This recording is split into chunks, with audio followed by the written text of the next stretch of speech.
लाखों लोगों को रोजगार और सरकार को करोड़ों का राजस्व देने वाली डायमंड इंडस्ट्री फिलहाल बुरे दौर से गुजर रही है। बजट में वित्त मंत्री से इस इंडस्ट्री को काफी उम्मीदें हैं। देखिए हमारे संवाददाता केतन जोशी की स्पेशल ग्राउंड रिपोर्ट। कम निवेश में अधिक रोजगार देने वाले सेक्टर में डायमंड इंडस्ट्री का भी नाम शामिल है। हालांकि दुनिया में युद्ध के माहौल के चलते पिछले 2 साल से इंडस्ट्री काफी मुश्किलों के दौर से गुजर रही है। बैंक इस इंडस्ट्री को आसानी से लोन नहीं देते हैं और मशीनरी पे कोई सब्सिडी नहीं है। स्टार्टअप में इनकी गिनती हो नहीं रही और साथ ही इंडस्ट्री मुद्रा लोन से भी वंचित है। इसीलिए अब इन्हें बजट से ही उम्मीदें हैं। मेक इन इंडिया उसी विजन से हम काम कर रहे हैं।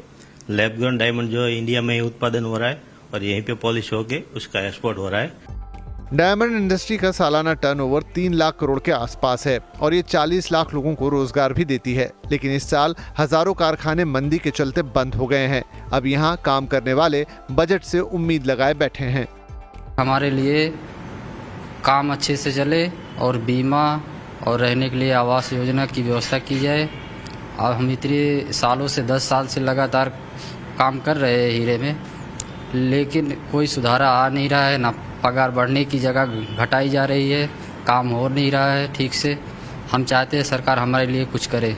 इस इंडस्ट्री को बजट में अगर थोड़ी सी भी राहत मिल जाती है तो न केवल मेक इन इंडिया का सपना पूरा हो सकता है, लेकिन मुश्किल दौर में नई लाखों नौकरियां भी पैदा हो सकती है। Ketan Joshi, Ahmedabad.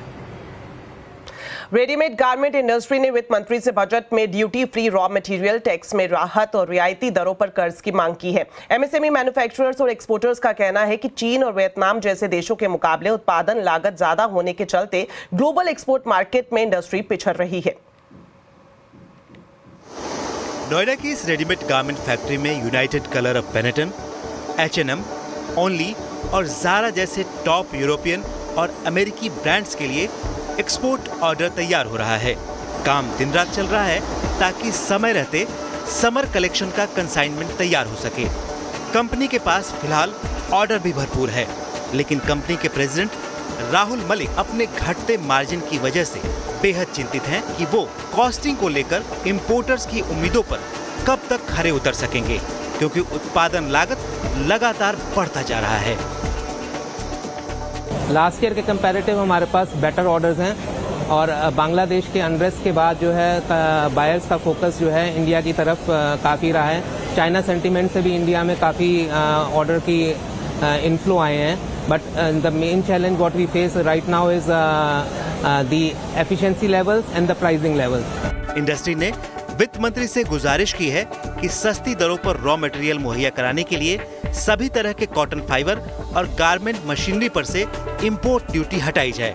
MMF fibre yarn पर QCOs यानी क्वालिटी कंट्रोल ऑर्डर्स में ढील दी जाए। एक्सपोर्ट ऑर्डर्स पर सस्ता कर्ज मिल सके, इसलिए इंटरेस्ट इक्वलाइजेशन स्कीम को अगले 5 साल तक बढ़ाया जाए। नए मैन्युफैक्चरिंग यूनिट्स के लिए 15% की दर से रियायती इनकम टैक्स लागू हो।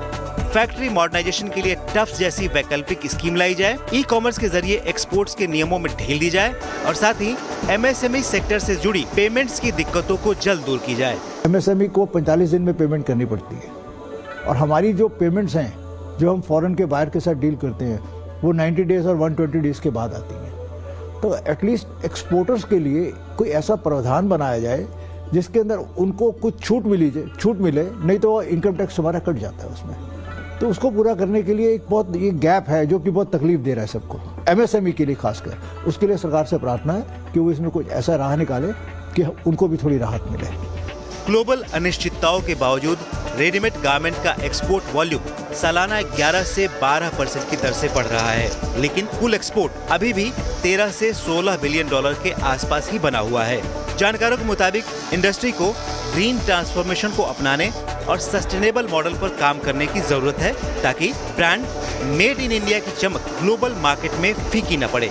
क्लाइमेट चेंज से जुड़े कंप्लायंस और ऑटोमेशन के मोर्चे पर कहीं न कहीं इस वक्त घरेलू रेडीमेड गारमेंट इंडस्ट्री को बड़े सपोर्ट की जरूरत है। अगर बजट भाषण में वित्त मंत्री पेमेंट से जुड़ी दिक्कतों का समाधान, लिक्विडिटी बढ़ाने और ब्याज दरों में राहत जैसे बड़े ऐलान करती हैं, तो इससे कहीं न कहीं घरेलू रेडीमेड गारमेंट इंडस्ट्री को न सिर्फ अपनी मैन्युफैक्चरिंग स्पीड बढ़ाने में मदद मिलेगी, बल्कि प्राइसिंग के मामले में भी वो चीन और वियतनाम जैसे देशों को आसानी से पछाड़ सकेंगे। कैमरामैन बलबीर के साथ आलोक प्रियदर्शी, CNBC आवाज, नोएडा। निर्मला सीतारमण का ये बजट स्टॉक मार्केट के लिए होगा मेक और ब्रेक। कंजम्पशन, केपेक्स और न्यू एज रिफॉर्म्स की है दरकार, ग्रोथ को भी देनी है फुल रफ्तार। रोजगार बढ़ाना है और टैक्स कम कर मिडिल क्लास को भी लुभाना है। मोदी 3.0 के इस खास बजट का पूरे देश को है इंतजार, क्या करेगी सरकार। देखिए बजट की सबसे बड़ी कवरेज मेरे साथ आपके अपने चैनल CNBC आवाज पर। चलिए अब बात करते हैं शेयर बाजार की। आज का बाजार निचले स्तर से शानदार रिकवरी के साथ बंद हुआ। सेंसेक्स निफ्टी की फ्लैट क्लोजिंग हुई। सेंसेक्स 51 पॉइंट गिरा तो निफ्टी 19 पॉइंट फिसल कर बंद हुआ। Mid cap small cap shares में बिकवाली हावी रही। आज सेंसेक्स के 30 में से 16 शेयर्स में गिरावट दिखी तो निफ्टी के 50 में से 27 शेयर्स में गिरावट दर्ज की गई। डिटेल्स लेते हैं कंचन से। तो कंचन, बताएं आज किन स्टॉक्स में सबसे ज्यादा एक्शन रहा और कहां कमजोरी दिखाई दी? तो आज डेफिनेटली बाजार में एक रिकवरी तो हमें देखने को मिली है, लेकिन अब बात कर लेते हैं कि स्टॉक स्पेसिफिक एक्शन किस तरीके का रहा है। सबसे पहले बात करते हैं निफ्टी में जो बढ़ने वाले शेयर है। सबसे पहले नाम आता है ONGC का, जहां पे हमें 3% की तेजी देखने को मिली है। ITC 2%, एशियन पेंट्स 2% और डॉक्टर रेड्डी लैब्स में भी हमें करीब करीब 2% का इजाफा देखने को मिला है। लूजिंग पॉकेट में सबसे पहले नाम आता है अपोलो हॉस्पिटल का, 4% की कमजोरी लेके बैठा है। ट्रेंट में 3%, अल्ट्राटेक सीमेंट में करीबन 2% और श्रीराम फाइनेंस भी करीबन 2% की कमजोरी के साथ बंद हुआ है। मिड कैप की तरफ नजर डाली जाए तो फीनिक्स मिल्स में करीबन 5% का इजाफा, सुप्रीम इंडस्ट्रीज 2%, SRF 2% और कोलगेट में भी करीब करीब 2% की बढ़त हमें देखने को मिली है। लूजिंग साइड में बात करी जाए मिड कैप के अंदर तो डिक्सन टेक्नोलॉजी में करीबन 8.5% की कमजोरी, पेटीएम 8.5%, IGL 6% और ल्यूपिन में भी करीबन 5% का डाउनसाइड हमें देखने को मिला। बात कर लेते हैं FNO में कौन से बढ़ने वाले शेयर्स रहे हैं। ऑयल इंडिया में 4% का इजाफा, ONGC 3%, L&T फाइनेंस में 3% और बर्जर पेंट्स भी करीबन 2.5% की बढ़त के साथ आज बंद हुए हैं। शुक्रिया कंचन इस पूरे मार्केट अपडेट के लिए। बर्नस्टीन और जेफरीज की रिपोर्ट के बाद रिलायंस में जोश है। दोनों ब्रोकरेज की कंपनी पर क्या राय है, जानने के लिए अब जुड़ते हैं मेरी सहयोगी श्रेया से। तो श्रेया, बताएं दोनों ब्रोकरेज रिपोर्ट में क्या कुछ कहा गया है? बिल्कुल, रिलायंस में अच्छी खासी तेज़ी आज गिरते बाजार में देखने को मिली और दो ब्रोकरेजेस फर्म्स की रिपोर्ट, जैसा कि आपने मेंशन किया, सर बर्नस्टीन की और जेफरीज की रिपोर्ट आई है। दोनों ही काफ़ी बुलिश रिपोर्ट है। बर्नस्टीन ने जहां आउट परफॉर्म की रेटिंग दी है, टारगेट 1520 रुपये प्रति शेयर कर दिया। 18% का अपसाइड पोटेंशियल बर्नस्टीन को इस पर्टिकुलर काउंटर में नजर आता है। वही जेफरीज की बात करें तो बाय की कॉल और अच्छा खासा टारगेट यहाँ पे 1690 रुपये प्रति शेयर का टारगेट देते दिख रहे हैं जेफरीज, और यहाँ पे 26% का अपसाइड पोटेंशियल रिलायंस पर उनको नजर आ रहा है। देखिए, दोनों ही फर्म का मानना है कि 2025 में जो है हालात कंपनी के सुधर सकती है।